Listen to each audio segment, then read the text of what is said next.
बिहार का बच्चा बच्चा बदलाव चाहता है। लालू नीतीश मोदी के राज से छुटकारा चाहता है। बिहार में ऐसी व्यवस्था चाहता है कि हम लोगों के लिए शिक्षा हो, रोजगार हो, बिहार के बच्चों का पलायन बंद हो, दूसरे राज्यों में बिहार के बच्चों को मजदूरी न करने जाना पड़े। सब लोग ये चाहते हैं।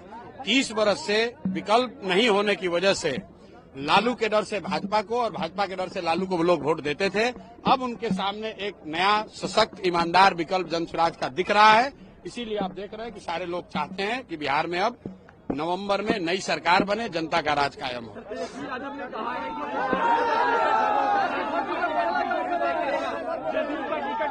भैया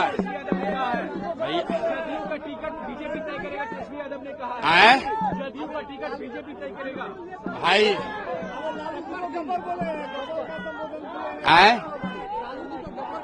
कौन जिसने सम्राट चौधरी के बाद का ज्यादा संज्ञान लेने की जरूरत नहीं है। देखिए, सम्राट चौधरी के बाबूजी का नाम है शकुनी चौधरी। आप उनका भाषण निकाल कर देख लीजिए। उन्होंने कहा मुंगेर में एक सभा में कि मोदी को इसी जमीन में गाड़ देंगे। ये उनके शब्द हैं, हमारा शब्द नहीं है, कि मोदी को इसी जमीन में गाड़ देंगे। और आज अपने बेटा को उप मुख्यमंत्री बना दिए तो उसी मोदी का चरण वंदना कर रहे हैं। तो इन लोगों के बात का कोई भरोसा नहीं है। अभी सम्राट चौधरी मुरेठा बांधे हुए थे कि नीतीश कुमार को हटा के ही दम लेंगे। अब कह रहे हैं कि नीतीश से ही बिहार का कल्याण होगा। तो लालू जी कब अध्यक्ष नहीं थे? भैया वो परिवार की पार्टी है, लालू जी का जेब का पार्टी है, वही नहीं रहेंगे। उनको इसमें आप लोगों का ना न्यूज है कि कौन बनेगा नहीं बनेगा। आप ये बताइए कि लालू जी का पार्टी का अध्यक्ष लालू जी नहीं बनेंगे तो ठीक है। अपने भाषण में कहा कि अपना बेटा को नहीं बनाते। कोई लालू जी का भाषण सुने हैं? लालू जी से किसी ने पूछा कि राबड़ी जी को अपनी पत्नी को क्यों मुख्यमंत्री बनाए, तो कहे कि अपना पत्नी को नहीं बनाते तो तुम्हारे पत्नी को बनाते। अरे भाई, लालू जी की सोच से पूरा बिहार अवगत है। वो बनेंगे, उनका बेटा बनेगा।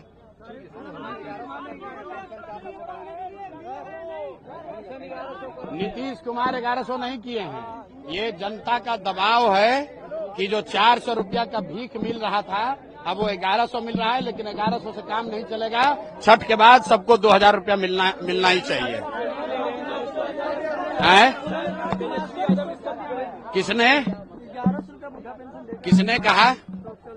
किसने कहा? जेडीयू के नेता नीतीश कुमार बोले हैं? नीतीश कुमार तो पिछला कई महीना से बोले ही नहीं है। नीतीश कुमार तो मानसिक रूप से अचेतन अवस्था में है। नीतीश कुमार तो अचेतन अवस्था में है, वो क्या बोलेंगे?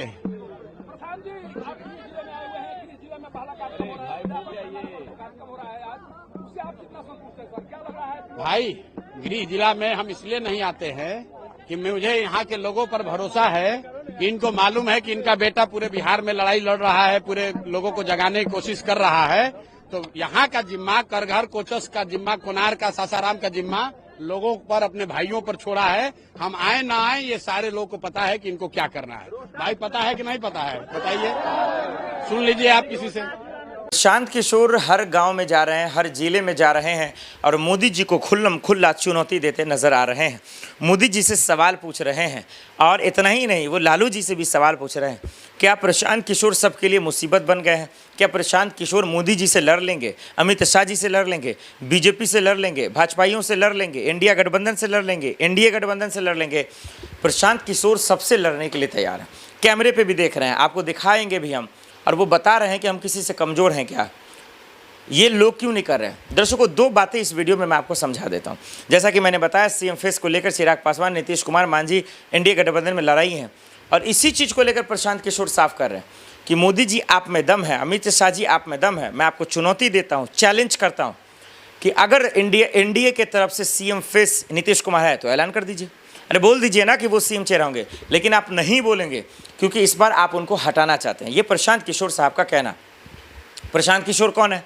प्रशांत किशोर जन स्वराज के अध्यक्ष हैं, एक पार्टी के नए आगाज़ किया है और जीतने का दावा ठोक रहे हैं और बहुत सारे नेताओं के साथ काम कर चुके हैं, बहुत सारी पार्टियों को जीता चुके हैं, चाहे वो टीएमसी हो, बीजेपी हो। बहुत सारे नेताओं के साथ कांग्रेस में काम करना चाहते थे लेकिन बात नहीं बन पाई। तो प्रशांत किशोर ने खुल्लम खुल्ला कहा और जो उन्होंने बातें कही वो गौर फरमाइए, समझिए। दर्शकों, यकीन मानिए, बिहार वासियों के लिए बहुत सही बात कह रहे हैं और ये बात भली चुनौतीपूर्ण हो, धमकीपूर्ण हो, लेकिन ये बात चुभने वाला ज़रूर है उन लोगों के लिए जो बिहार की चिंता को रखते हैं, जो बिहार की चिंता को समझते हैं, बिहार की समस्या को समझते हैं, बिहार की प्रॉब्लम्स को समझते हैं। क्या प्रॉब्लम्स? मोदी जी आते हैं बिहार की दहलीज पे, धरती पे, और कहते हैं कि भाई गुजरात मॉडल ने ये किया, गुजरात मॉडल ने वो किया, बिहार में गुजरात मॉडल ला देंगे, ये कर देंगे, वो कर देंगे, रेलवे दे देंगे। लेकिन उसका प्रशांत किशोर ने इनको पूरी तरीके से काला चिट्ठा खोल देता है, इनका पूरी तरीके से खुलासा कर देता है कि मोदी जी कहते हैं ये कर दिया गुजरात में, वो कर दिया, बिहार में क्यों नहीं कर देते? बिहार में बुलेट ट्रेन चला दीजिए, बिहार में जो युवा पलायन कर रहे हैं, परेशान हो रहे हैं, नौकरी के लिए दर दर भटक रहे हैं, उनको नौकरी दे दीजिए, बिहार में फैक्ट्री खोल दीजिए, चीनी मिल खोल दीजिए, बिहार में छर, बालू, गिट्टी, इन सब चीज़ों का फैक्ट्री लगा दीजिए। लेकिन आप ये नहीं करेंगे। तो प्रशांत किशोर ने जो कान पकड़ी है दर्शकों प्रधानमंत्री की, जिस तरीके से जो है अटैक किया है भाजपाइयों पर, मोदी सरकार पर, जिस तरीके से उनकी बातों पर, उनके भाषण का जो पोस्टमार्टम प्रशांत किशोर ने किया है, यकीन मानिए काबिल तारीफ़ लायक है। भले वो जीते ना जीते, लेकिन जो बातें कह रहे हैं, जो भाषण दे रहे हैं, जो मुद्दे कह रहे हैं, जिन मसलों पे बात कर रहे हैं, वो बिहार की जनता के लिए। अब ऐसी बात, अच्छी बातें लोगों को अच्छा लगता नहीं है, लोगों को जो है अच्छी बातों पे यकीन होता भी नहीं है। झूठ जो आके बोलता है उस पर लोगों को यकीन होता है। मोदी जी झूठ बोलते हैं, इस बात का प्रमाण तेजस्वी यादव दे चुके हैं, राहुल गांधी दे चुके हैं, इस बात का प्रमाण इंडिया गठबंधन के नेता कार्यकर्ता दे चुके हैं। तेजस्वी यादव ने कहा एक निजी चैनल पे बैठ के, एजेंसियों पे बैठकर, मोदी जी झूठ बोलते हैं, और वो झूठ 15 लाख का है, वो झूठ 2 करोड़ नौकरी का है, वो झूठ बिहार को बिहार स्पेशल पैकेज देने का है, बिहार को विशेष राज्य का दर्जा देने का है। आखिर क्यों नहीं बिहार में बदलाव हो रहा है? बीपीएससी छात्रों का है, ये छात्रों के साथ बेईमानी है, महिलाओं के साथ बेईमानी है, बिहार के लोगों के साथ बेईमानी है। और यही वजह है कि दर्शकों, ये बिहार का चुनाव इंटरेस्टिंग है। ये बिहार का चुनाव सीएम कौन बनेगा, चेहरा कौन होगा, ये नहीं मसला है। मसला ये है कि आखिर मुद्दे क्या होंगे, मूल मुद्दे क्या होंगे, बिहार की जनता किसका दिल जीतेगी, ये तमाम अहम सवाल है जो मैं आपसे पूछना चाहता हूँ। और आप खुद बताइए ना, खुद बताइए कि बिहार का भविष्य कौन ठीक करेगा, बिहार के लिए बेहतर कौन साबित होगा। आप हमें कमेंट कर बताइए दर्शकों। फॉरएवर न्यूज़ आप देख रहे हैं, बिहार के लोगों को सुन रहे हैं, नेताओं को सुन रहे हैं, तेजस्वी यादव, नीतीश कुमार, और नहीं भी सुन रहे तो हम उनकी बातें हम आपको बता रहे हैं कि मोदी जी आ रहे हैं तो क्या कर रहे हैं, नीतीश कुमार आ रहे हैं तो क्या कर रहे हैं, प्रशांत किशोर जा रहे हैं तो क्या कर रहे हैं, और सुना भी रहे हैं। तो ऐसे में सबसे बड़ा सवाल है कि आखिर बिहार का भविष्य ठीक कौन करेगा और इस सियासी जंग में बाजी कौन मारेगा।